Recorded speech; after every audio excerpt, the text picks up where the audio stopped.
We know NoCo. From Town Square Media, this is Tuned Into NoCo. I'm Ashlee Meehleis. How's it going, everybody? Welcome into Tuned Into NoCo. Hope you're having a great morning so far. Today, we have the facilitator of Footsteps to Faith, Erin O'Roarke, with us. Erin, it's great having you back on the show. Last time you were here, we were talking about the Footsteps to Faith shoe and sock drive. How did that go? It was wonderful. People throughout the community donated a lot of shoes and socks. And I'm excited to tell you the overall results and how many there were. Yeah. But first, I want to talk about a story that will illustrate why this type of drive is so needed.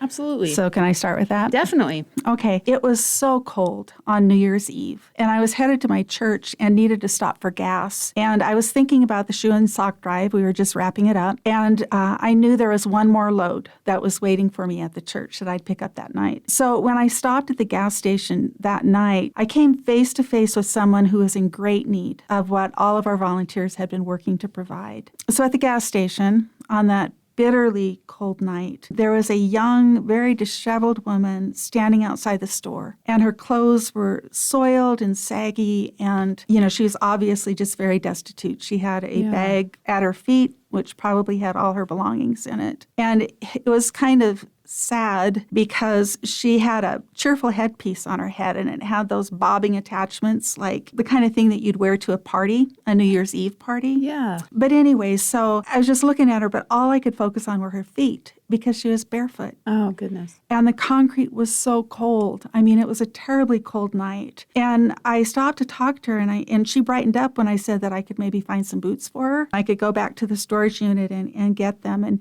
she shared that she was a size 10.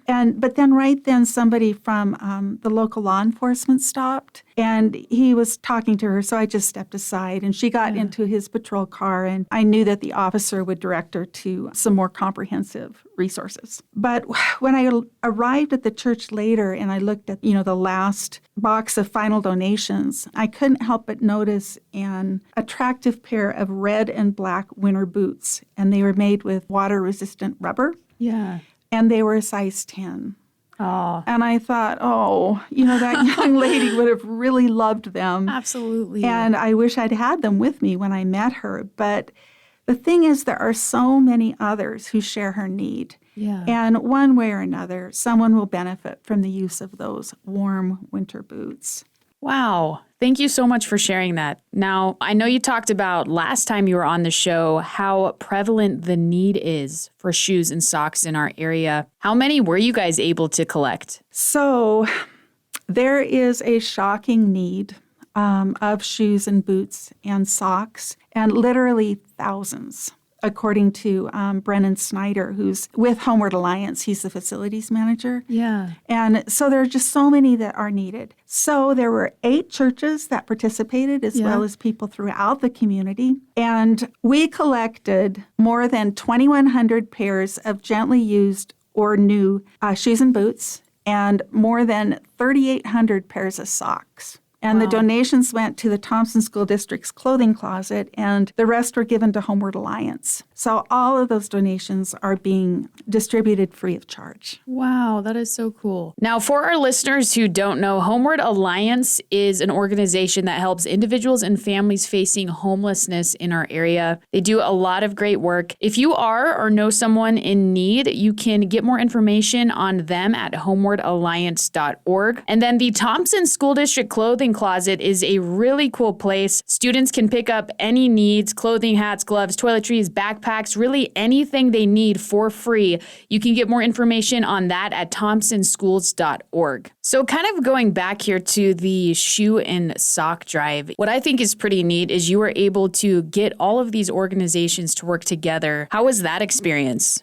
One of the things that I was reminded of when I was doing the drive and was working as a facilitator to contact the different churches and organizations, I was just struck by how many things that churches in the faith community in Northern Colorado do for the community. And they collected shoes, but they also collect food and coats and baby bottles and blankets and toys and backpacks with, filled with supplies. There's just so many ways that people help the community. What I encountered quite a bit is churches that would get gifts, new toys for children whose parents are in jail. Yeah, stuff that you don't normally think about that people need help with. Now, a couple of the organizations that I wanted to get a little bit more information on from you was Generate Hope and House of Neighborly Service. Since we're kind of talking about gifts, why don't we start with House of Neighborly Service? What do they do? They have been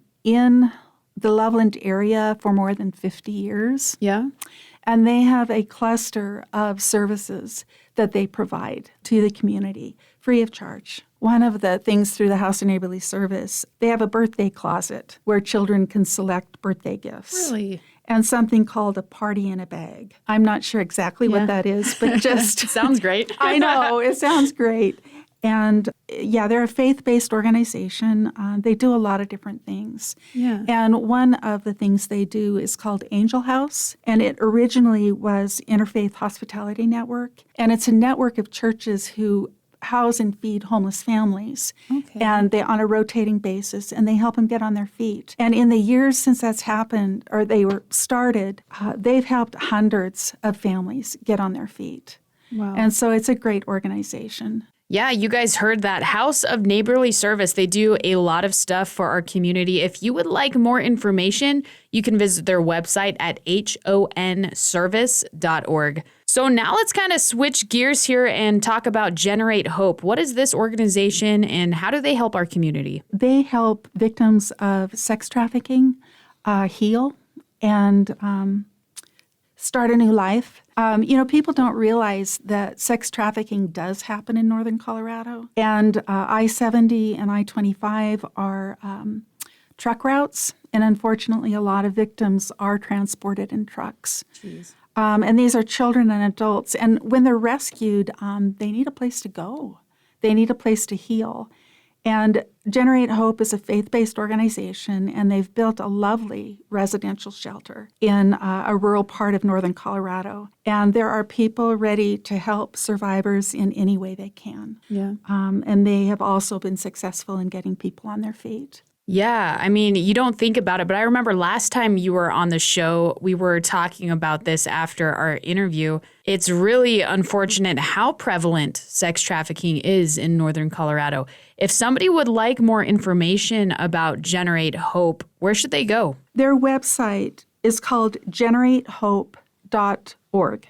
And it's best to email a woman named Rachel Leachman. And her email address is rleachman, which is LEACHMAN, @generatehope.org.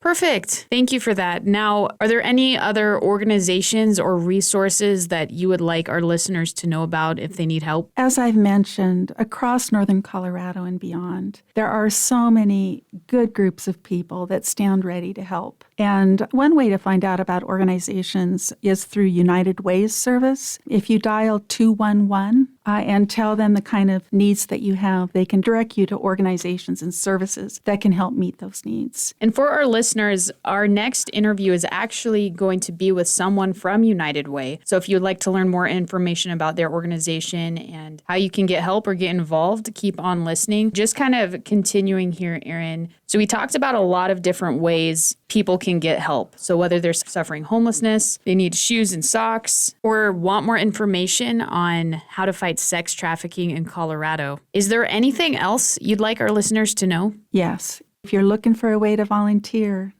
contact a local church, contact Homeward Alliance, or other organizations that constantly need volunteers, and that you can serve other people while generating joy in yourself, because it always feels good to help other people. Absolutely. Thank you for that. You guys heard that. There are so many ways to help out people and to get help here in northern Colorado. If you would like more information about Homeward Alliance, House of Neighborly Service, Thompson School District's Clothing Closet, United Way, or Generate Hope, just head to this station's website, and you can find all of the links under this podcast, which is titled 5 Ongoing Ways to Get Help in Northern Colorado. Erin, thank you so much. Thanks for listening to What Matters in NoCo. I'm Ashlee Meehleis with Townsquare Media's Tuned Into NoCo. If you missed part of the show, you can find it on your Townsquare Media station app or website. If you or your organization would like to be considered for Tuned Into NoCo, send me an email at ashlee.meehleis@townsquaremedia.com. That's ASHLEE.MEEHLEIS@townsquaremedia.com.